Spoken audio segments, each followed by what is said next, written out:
వెన్నెలంత నేల మీదకొచ్చినట్టు నువ్వుంటే చూడవా.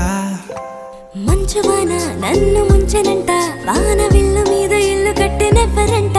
ఈ లోకమంతా నిన్ను చూసినంట, ఏ దిష్టి నిన్ను తాకకుండా ఇంటిలోనే దాచుకుంటా. రంగు రంగు తారలన్నీ తొంగి తొంగి ఒక్కసారి చూస్తున్నా ఏంటిలా.